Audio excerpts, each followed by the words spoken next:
What's going on, everyone? Chris Beans here with Bowler's Rant, bringing you some breaking information from the Usbc regarding additional banned balls. Don't forget to hit that like and subscribe button and turn on those notifications. Okay, we're going to get right into it. I got a whole bunch of messages today, and what has gone down is we've got 6 new balls added to the list that are no longer approved, with one exception. They are approved, they're just not allowed to be used at the national tournament level, right? So it's a national tournament exclusion, and there's going to be a coming ball exchange. Okay, so Beans, what's going on? So what's going on here is there's been an agreement between Storm and the Usbc for a national tournament exclusion rule and ball exchange program for 6 balls. Okay, this agreement comes after the Usbc identified these balls as having a percentage of them produced below the 73D hardness. So translation, that sounds like we've got some issues with a couple batches here and there, right? And that sucks because we all like the stuff. So let's get right into what the balls are, okay? And I'm just going to highlight them from the bottom up.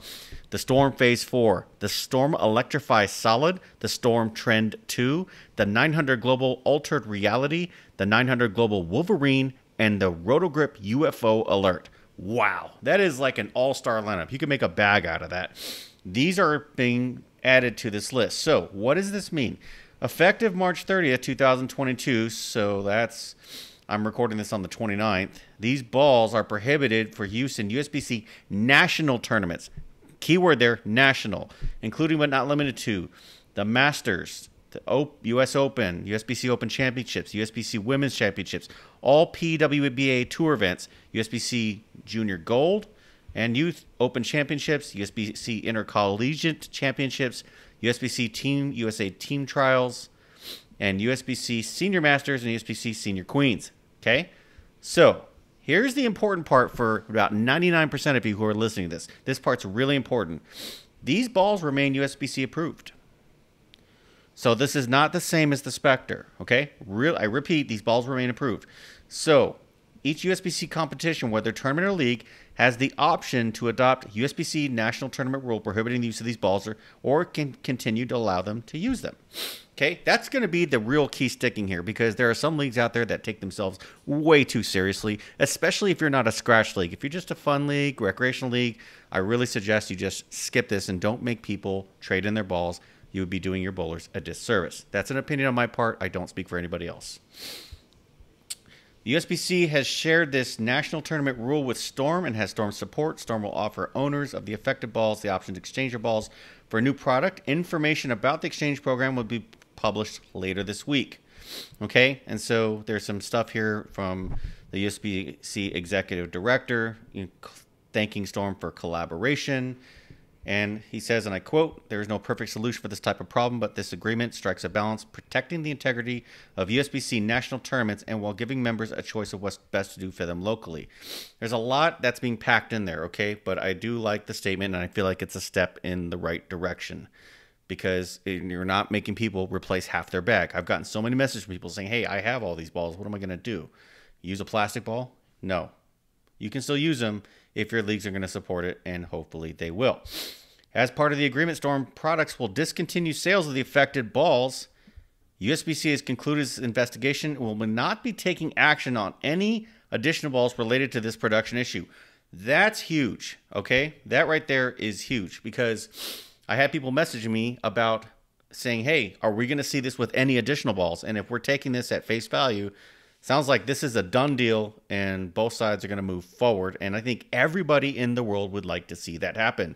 We're tired of seeing balls get approved and then get pulled from the line. We have to have a better job at doing this all the way around the table, right? Storm appreciates the Usbc working with us on this agreement so we can put the issue behind us and focus on our customers. This was by Storm Products President Dave Sims. Customer satisfaction has always been our top priority, and we will take care of our customers. That is a fact, and Storm leads the way in this area.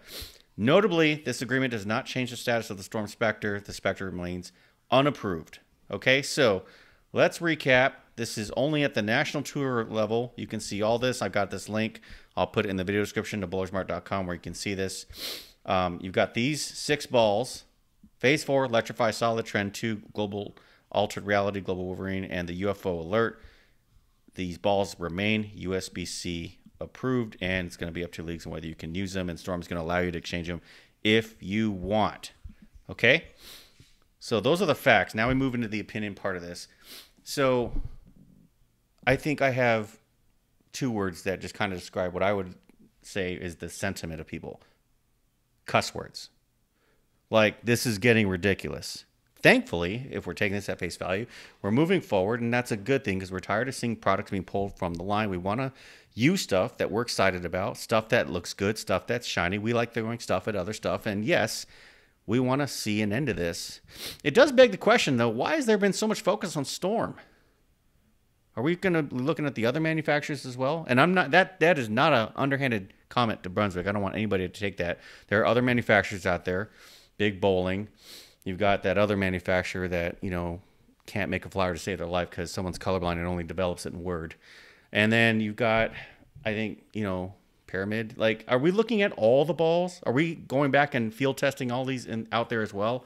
I feel like there's an issue of fairness here. And I would also argue that the investigation, where is all the data? Where is all the data? Where can the bowlers see this independently and know that there's some integrity? I mean, this issue is saying they're trying to protect the integrity of the game, but what about the integrity of the evaluation process? I would argue that is the number one issue at hand that needs to be looked at, evaluated, and possibly revised for the sake of the integrity of the game, period, and for the sake of the USBC's namesake. But that's just an opinion on my part. So that's what we got for today. What do you think about this issue? Do you agree with this, the way that this is being handled? What do you think about this list? And do you think that it should be all the way down, including leagues, or do you like this national exclusion event list, a rule? I can't say anything today. Drop me a comment. Let me know. Let's continue the conversation. More updates are coming, and until then, bowl well.